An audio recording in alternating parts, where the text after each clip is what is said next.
नमस्कार, मैं हूं आमोद श्रीवास्तव।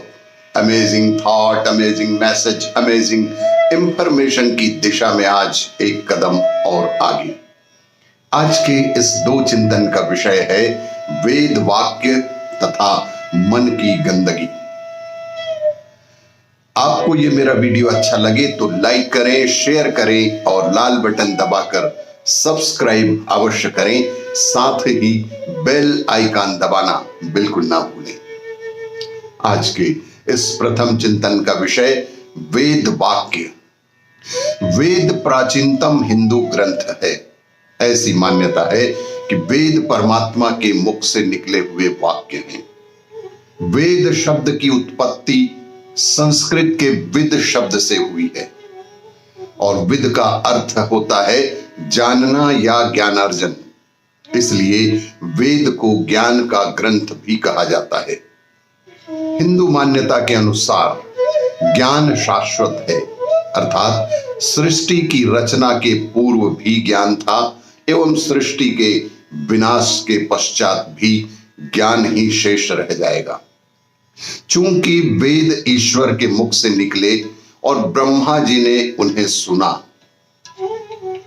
इसलिए वेद को श्रुति भी कहा जाता है। वेद संख्या में 4 हैं: ऋग्वेद, सामवेद, अथर्ववेद तथा यजुर्वेद। ये चारों वेद ही हिंदू धर्म के आधार स्तंभ हैं। माना जाता है कि वेद में जो ज्ञान है, अगर उसे कोई निचोड़ करके यानी कि समझ ले तो वह परमात्मा को तुरंत प्राप्त कर सकता है। संस्कृत भाषा में लिखे इन वेदों की कुछ पंक्तियां आज विलुप्त हो गई हैं, पर जो आज बची हैं उन्हें समझना आज भी थोड़ा कठिन हो जाता है।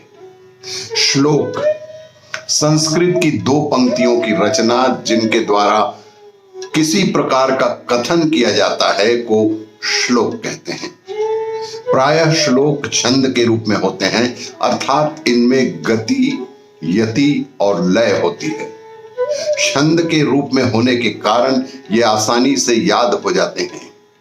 प्राचीन काल में ज्ञान को लिपिबद्ध करके रखने की प्रथा बिल्कुल नहीं होने के कारण ही इस प्रकार का प्रावधान किया गया था। आज के इस दूसरे चिंतन का विषय मन की गंदगी।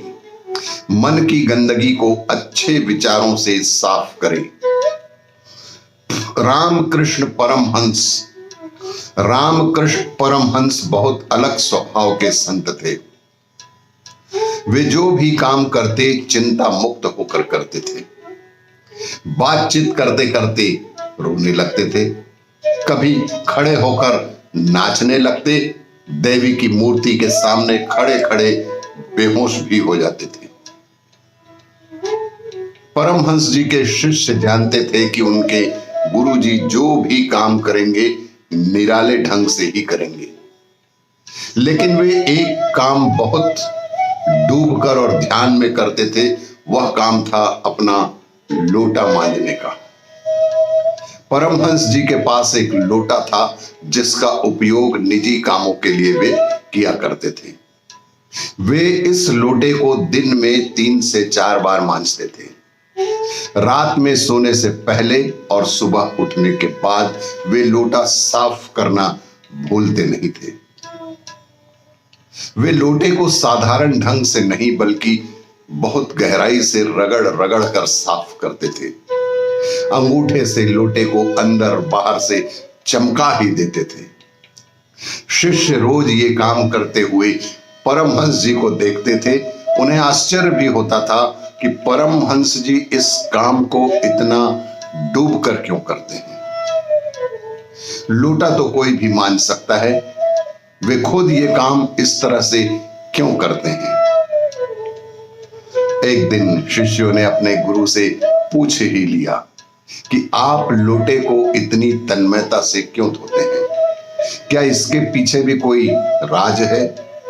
क्या ये कोई जादुई लोटा है? परमहंस जी ने मुस्कान के साथ कहा, सच बात है, ये जादुई लोटा है।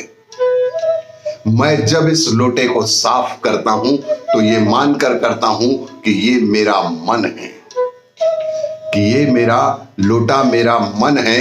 इस लोटे पर दिन भर में कई बार धूल जमती है।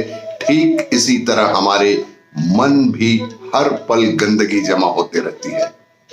ठीक इसी तरह हमारे मन में भी हर पल हर समय कुछ ना कुछ गंदगी जमा होते रहती है।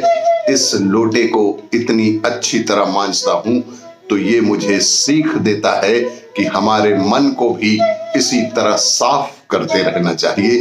मन की गंदगी को अच्छे विचारों से सतत साफ करने की सलाह रामकृष्ण परमहंस जी ने दी थी। आपको ये मेरा वीडियो अच्छा लगे तो लाइक करें, शेयर करें और सब्सक्राइब अवश्य करें। धन्यवाद।